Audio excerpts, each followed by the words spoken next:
Chat mo.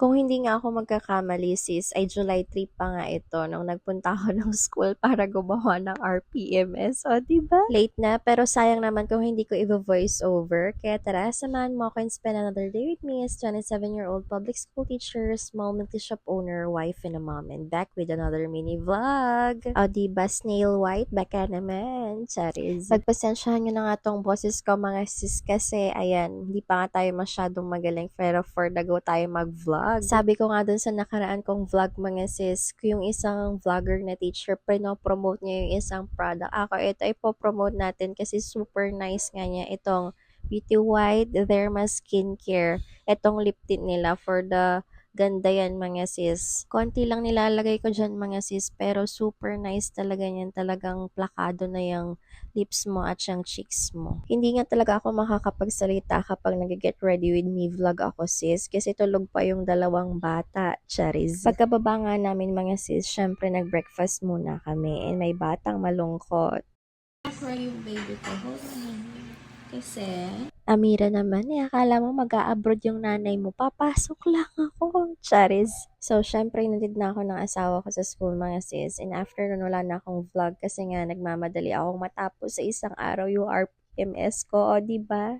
And fast forward nga mga sis, pagka uwi ko nga ng bahay, ay dumating na nga itong parcel ng asawa ko. Kailangan na nga daw talagang palitan tong wiper ng sasakyan mga sis kasi nagagasgas na nga daw niya yung salamin. Pero struggle is real mga sis kasi hindi niya nga alam alisin yan. Sabi ko bibili-bili siya pero hindi naman pala alam gamitin, charis. Dahil nga pinag-aaralan pa nga ni Antoine Van kung paano ikabit ito, nagtawag pa nga siya ng cheerleader niya, charis.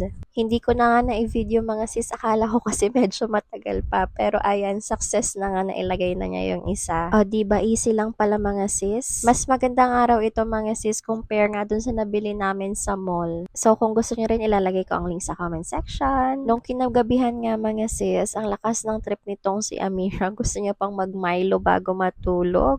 And after nun, magmi-milk pa yan. Fast forward nga kinabukasan mga sis. Hindi na nga ako masyadong nakapag-take ng videos dyan mga sis. Pero panoorin nyo at pakinggan nyo na lang itong vlog namin ni Amira. so it's 1:51 in the afternoon and kailangan nang matulog ni Precious Amira. Sabihin mo, guys, matutulog na ako. Hindi.